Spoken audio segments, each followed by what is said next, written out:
Good evening, everyone, and welcome to tonight's Brown Bag. I'm just waiting for the recording to start.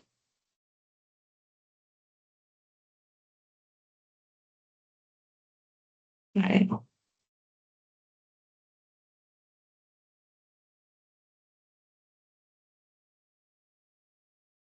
Okay. All right. So, I've had some chance to look at a few of your assignments, and marking is underway. We had our markers brief. Some of them are very well put together. Some is totally 100% AI generated, very wide, didn't really understand the problem, but yeah, well, that's kind of expected. So the problem with, and this is kind of the introduction to tonight's class, the problem with the over reliance on AI for the previous section, where you had to kind of understand your problem and see what the problem is that that problem that you had to narrow down, you need to take it further into the next session, next assignments. So if your problem was too wide, and I'm going to take an example. Um, Youth unemployment, right? It is definitely a problem, youth unemployment. But what about youth unemployment? How you cannot solve a big problem just by, by just looking at the whole big issue. You need to break it down and see where you are going to position yourself so that you can actually make a difference. And that's why you had to do the interviews and dig a little bit deeper and narrow it down. And that's also what Prof. Kaap was set up to do, to help you, is to say, this is too wide, narrow it down. This is too wide, narrow it down. But fortunately, um, those groups who kind of have a disadvantage entering into this, where you stop narrowing it down, you will see that the problem is too wide going into the rapid literature review. Right? So when we do research in practice, like you have been doing this year, you can see the problem, you can feel the problem, you can observe the problem, you can go speak to people about the problem. But in academic research, you can't, right? You can't confirm your problem by going to speak to people. Yes, later on, but you have to kind of define your problem before you can go collect data, because they want to know what your problem is when you apply for ethical clearance. So, how do you then get to a academic research problem, right? There's different ways, but it all boils down to reading and reading and reading and reading. So, one of the ways that we have started to use a lot in academic research is called a systematic literature review. You actually had to do some groundwork for a systematic literature review in assignment one. I don't know if you can remember it, where you had to do the course on how to do a systematic literature review. It's where you got your certificate from, and where some of you were complaining about the capital letters. So the reason we did that course is also to help you understand the process of a rapid literature review. So if we look at the systematic literature review where you did in that course, it's a long process, normally done in teams. And you have to work through this bit by bit by bit. And it would normally take you a year. And right now, we are in almost in July, and we cannot wait a year. So, one of the ways that people and some of the problems are also a bit more fleeting. Let's call them not youth unemployment, but some of the problems, or let's take technology or AI or unrest, are things that are a problem at the moment, and you have to quickly to be able to do reviews. And then also sometimes you are just one or a few people, you are not, you are more, you're between 2 and 5 in a group, and some are 6. So we then use a similar shortcut of a systematic literature review called a rapid review, right? So you did the, if we have a look at this lesson 5, and it's very important that you work through it as a group and make sure that you understand this, right? We'll have a look at how you're going to search, where you can get some different elements from. I'll show you tonight, I'm going to teach you a little bit of the library, going to teach you a little bit of AI. Um, but it's very important that you understand the process. Every single thing that you do, the date you do it, the browser you are using, we are currently, oh no, I forgot. We're not using Chrome. Anyway, so you have to look at the different browsers that you are using. You have to write it down, the time, the date, who is doing the search, because that is part of the documentary evidence. And why do we do a systematic literature review like this? Why don't we just go into Google Scholar, start looking, and just take because we want to make sure that the literature that we have is valid, that it is exhaustive, that what we are building our problem on. And normally we do this literature review kind of a little bit cockeyed. We start doing it and then we stop with the write a proposal, and then we continue it in depth. And that's also what helps if you do a rapid literature review. You know the steps that you followed and you can extend it for a literature chapter.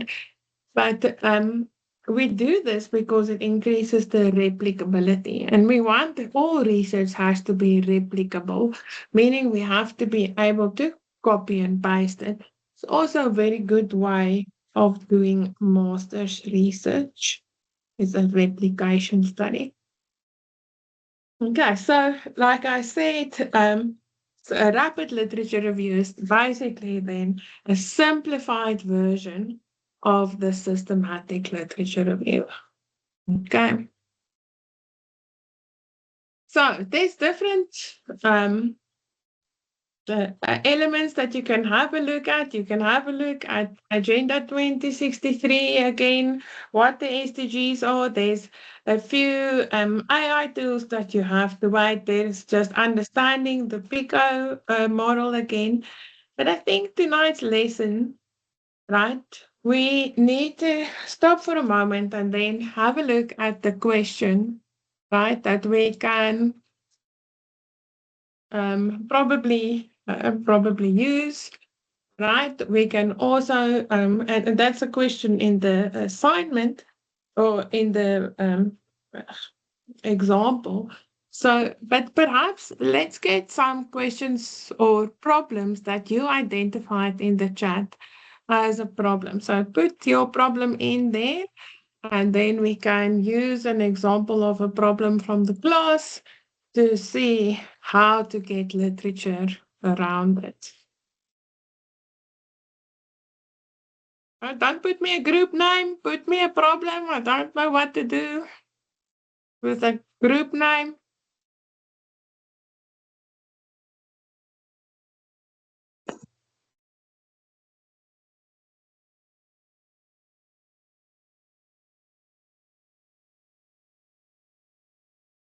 I get the problem. Don't need my own problem.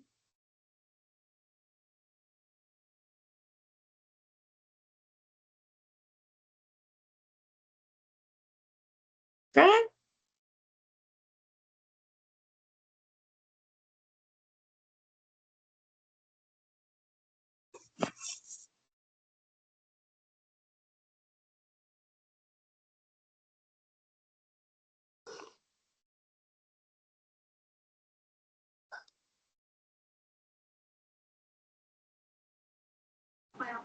Okay.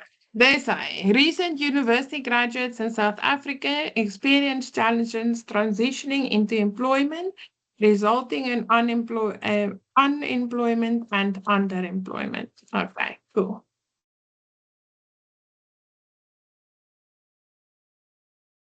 All right, so thank you.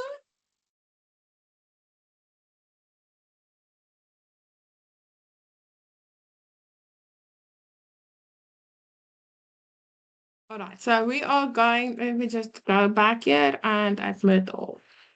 Okay, so if we have a look at kind of it's a kind of a paradox, right? We see that people are graduating, and now you would think that the moment you graduate, you would get a job, right? So there is a paradox in there.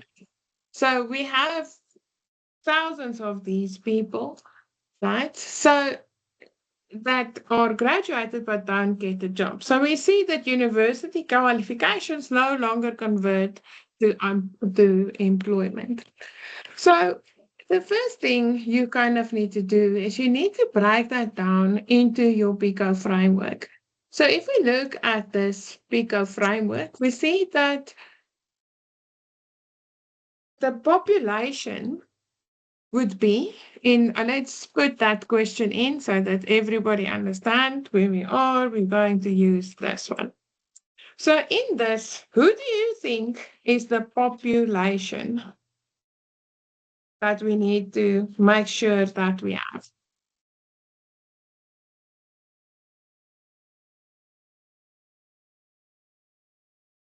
Okay? And would probably be graduates, right? So if we look at graduates, probably 1 to, let's say, 5 years. Let's just call them graduates, okay? So the outcome is also, what do you think?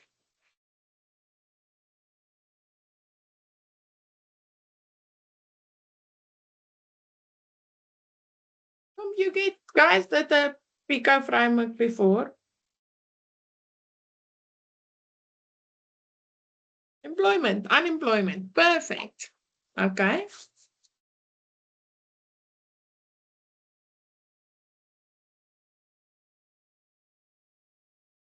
Of unemployment, depending if the clause is full or half full. Let's just put it in here. Employment. Aye. Okay.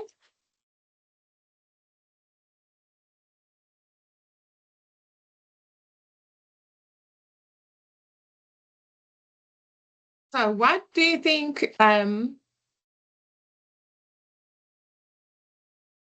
your interest or your exposure or your there's no real intervention. So we look kind of at the exposure phenomenon. So we don't have like a doctor we're going to have an intervention, but we can almost have an intervention. What do you think the intervention would be?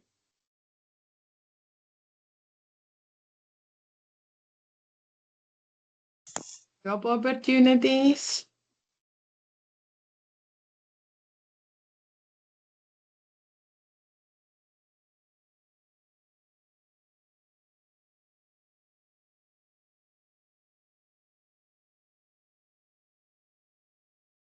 Job readiness, quality of education, okay, skills training.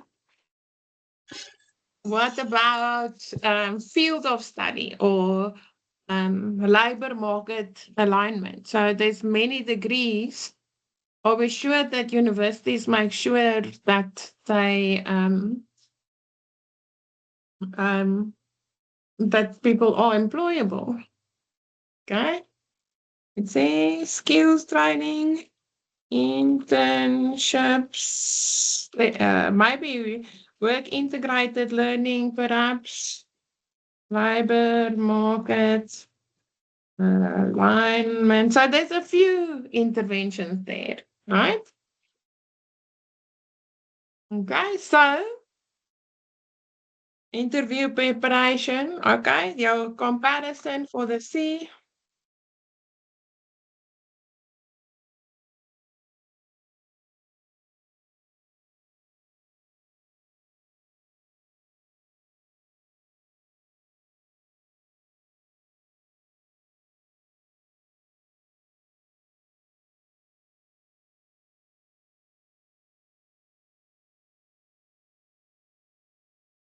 Probably have to look.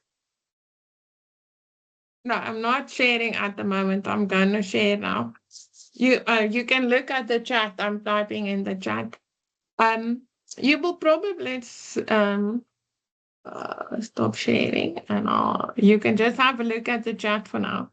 So if we look at the comparison at the we would probably have to look at who is being employed and who is not being employed, right? But now, why are we doing this, right? Because we still need to get, we do have a problem, a real world problem, right? But we still don't know if this is an academic problem, meaning we only know that a problem in academic research is a problem when somebody says that, right?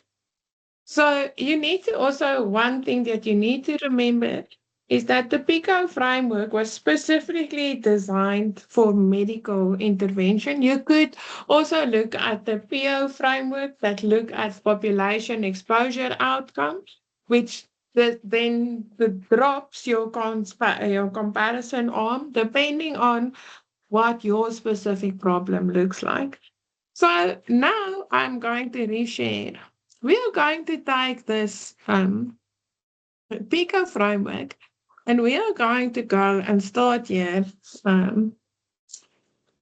I don't want to go there. I want to go to Unisa library. Okay, so you are in a extremely lucky situation where UNISA has got one of the biggest libraries on the African continent, and you do not have to pay for any literature at all, right? But now you need to know how to find it. So in the past, we've had some difficulties to get certain what you call them databases working. So I will show you different databases that you can use. Two are very big international ones, and the third one is then Sabinet, which is an African one. I want you to kind of see if you can't get also do Sabinet to maybe get and understand things. I'm going to show you also how to limit, right, your search to certain years based on the data and where the publications lie. Okay, so we're not just going to thumbs up. Let me just let people. Okay. So you go into UNISA library, you're going to go to find e-resources. So the first one that we are going to work with today is called the Web of Science. You're going to go to all databases. Let's just wait for it.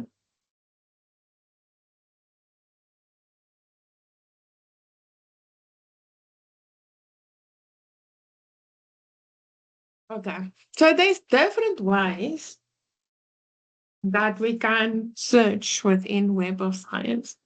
So the first thing you can do But with is you can quickly go to the research assistant. But the problem with running right there to the research assistant is you still don't know if you have a specific academic research problem, right? So I want us to start with Web of Science here. Remember, we are going to make sure that we record everything. We're not going to necessarily search in all of these because we do not need to, for example, search in the medicine. We are going to go to Web of Science core collection. Okay. Now, with the first part of our topic is going to be what? Our population. If we then go back to what we said,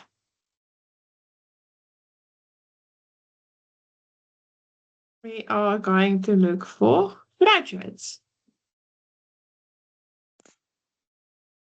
Now, if we just put in graduates, I wonder how many, let's take a guess. How many results do you think we're going to get?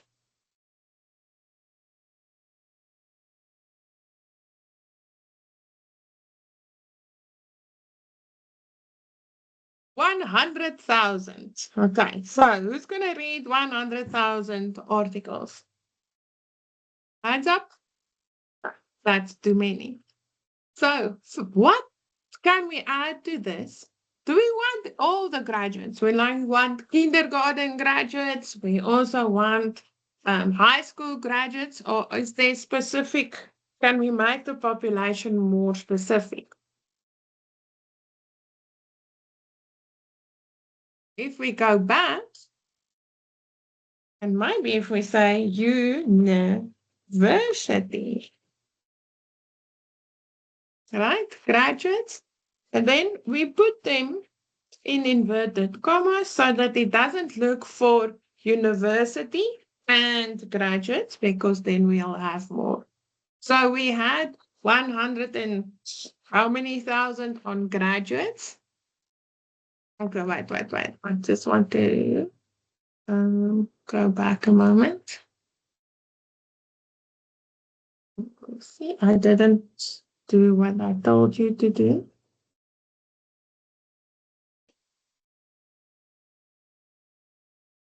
If we start with the topic straight up, with no graduates. Okay, type you out, search. Whoops, just like that one.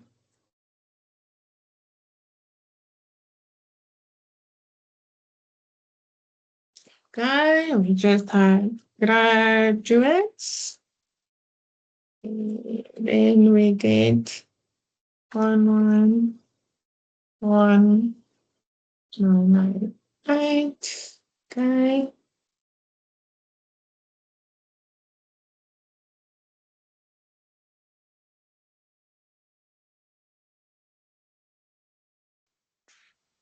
If we then go back, we say university graduates. Okay. It's a crime search. We get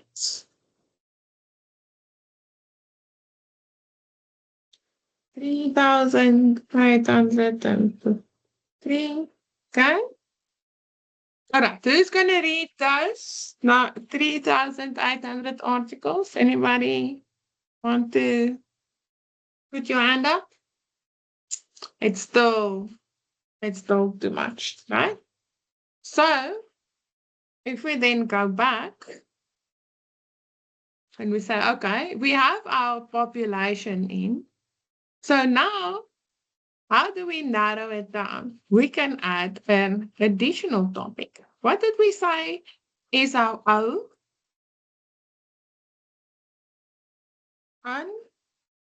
unemployment, right? And we can also say, or, look, topic that, or employment.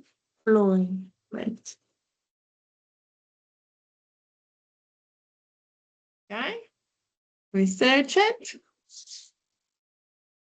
Woo! Now we have more. Why do we have more?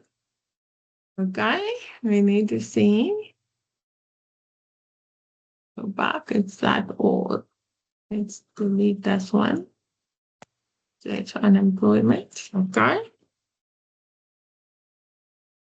We have unemployment. Okay, we have 292. Okay, we also still had to go have a look. Now we can have a look at our. Okay, we thought, well, let's leave it like this for now. Okay, I think 292 is a good kind of number to start with where you are at the moment. Not that you are going to read all of them because we are going to filter it down. Okay, so one of the quick ways is to make sure that we only want the Web of Science, right? So let us refine that.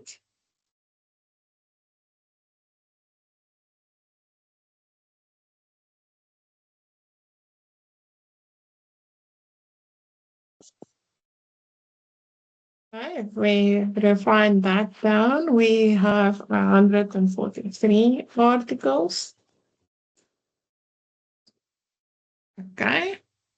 If we make sure that it is article, it's still 142. So there's only one that isn't an article. So 142. Okay. Then we can go here. So one of the interesting things that you can take a different angle on this. So we can say, are we going to take it from only a business and economics perspective on this? Are we going to look at the educational one as well? Right? If we only take a business and economics, we have 45.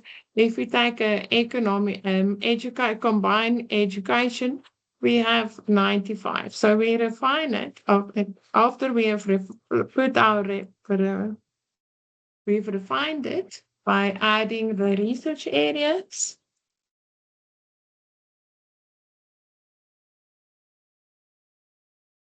We only have 91 articles. So this is kind of something that is manageable to work with.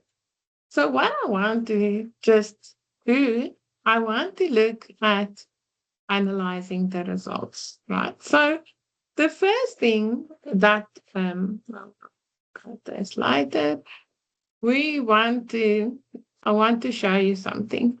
If you have a look at the countries and the regions, right, we can see England, Spain, China, USA, Canada, Australia, Poland, Netherlands, Malaysia, and Germany. If we take it to the top 10, 20, can you see that we have Ghana, South Africa,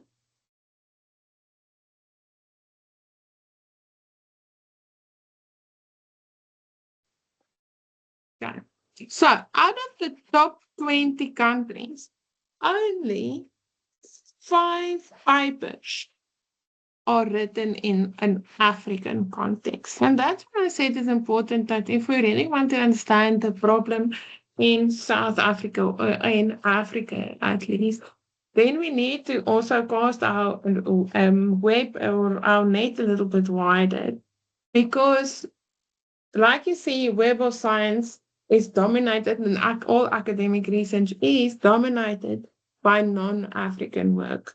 So here we only have 5. So, but this is not where we want to um, filter towards. We first want to have a look at the publication years. And this is what's important. So you need to take a screenshot of this, right? So that you have it, because this is kind of your validation to say where will you start to research. So, which year do you think, which years are important? If you look at my screen, from which year would you start including? Remember, you're doing a rapid literature review. Where do you think it's justified? Remember, this is your own interpretation.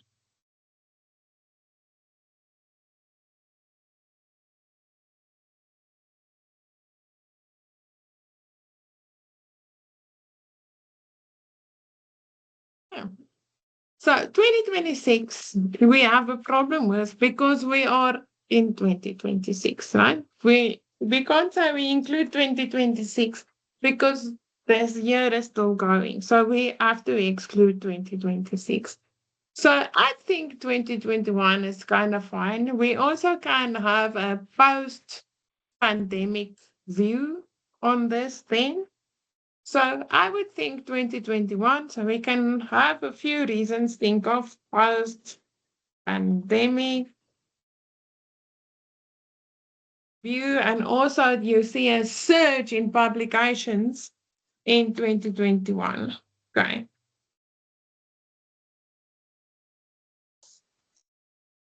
Right. So the last 5 years, it's fine if you are doing a normal literature review, but we cannot justify just saying by just the last 5 years. Watch out for that, specifically in the methodology that we are using. So we are saying 2021 to 2025. Okay. Now you can download this, also the visualization,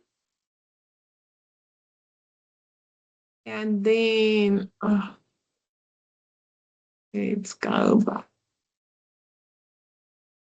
So if we go and look at the years, we say 2025, 24, 23, 22, 21. Okay. And we find them.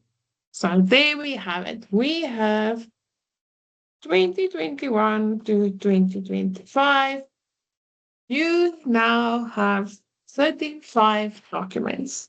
And those 35 documents will form the basis of your rapid literature review. Now, in this rapid literature review, you have to do the same thing that you did for um, your previous assignment. You need to make sure you have a problem. So we are using something called crystallization, and we are bringing different elements of the problem in. So what did we see, right? So you're looking at almost the grounded theory, right? We saw what is happening. Now, that's the literature. You guys listed a lot of interventions there, but is these things, are they listed in the literature, and how would that then eventually influence your ability to kind of solve this problem but still make money out of it, right? Because in the end, we say, because we are all business management and all strategic management scholars, and we all love Michael Porter, we say that the business of business is business. Okay, so now, where do you start? You can with this database, it's easy. You can click here, you can say export, and you can export it to Excel. You can do 35. What you want you after this abstract, and you can export it into Excel. So the first thing that as a team you would do, you would go to this Excel document and you would quickly have a look at this abstract. You can also read it here. So if we just have a look at this, there's different things that they use. They sorted by relevance, so what they think you are looking for, a university graduate and youth unemployment. So they're saying increasing youth populations of Iran, increase in unemployment rate. You Okay, they say there's policies in place there, but these policies is only a temporary solution. So we already kind of see these interventions that you guys kind of you listed, that sometimes they're probably not the intervention that we are looking for. Policy, for example, is one of those, right? So you would have to work through this. Then is entrepreneurship. So if we look, right, it's something again that universities are uh, pivoting towards. This is why we are doing this module the way that we are doing it. So they are promoting innovation and entrepreneurship. Is that then kind of a solution? But we still need to make sure that this is a problem that it is worth solving, right? So you need to go through. I'm just going to mute people. Sorry. Okay, so once so you're reading through this, it's okay, then it makes sense. This article, guys, please try to mute yourself as you come in. This article makes sense. For me, it makes sense. We're going to read this. If we have a look then at this article, if you click through it, it will take you through who the author is, where the Web of Science categories is. It will give you the journal information. But you can also look at the ORCID IDs of who wrote them. And now you need to just find the link to the publisher. So you click on the full text. We're saying, okay, we are going to look.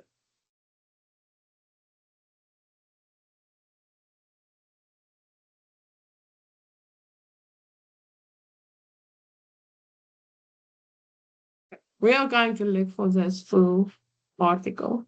Now it's important. Remember, I told you you do not have to pay for an article. You click on Get Access.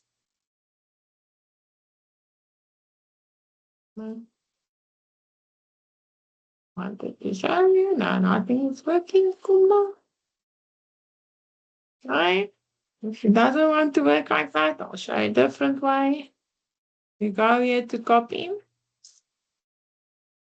As library. And you can, this is tool here is called Summon. And we can see if we can get it through Summon. You copy the title. And there you can get the PDF.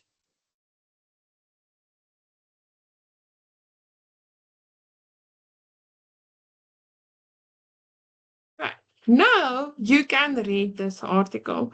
It's important, guys, that you create a folder and you save these articles. You take the surname here, the first name, poor. You take analysis of unemployment status in Iran. You also take simulation, which is the journal, and you save it in a folder and you say, this is my read folder. This is what we decided we are going to read these articles. We are going to include them. If you exclude an article of the 35, you need to write down why are you excluding these articles from your rapid literature review. You cannot just exclude them. And so we're only going to use these ones. You must say, oh, but it's not relevant because of A, B, C, and D in your methodology part of this rapid literature review. Okay. So what we are looking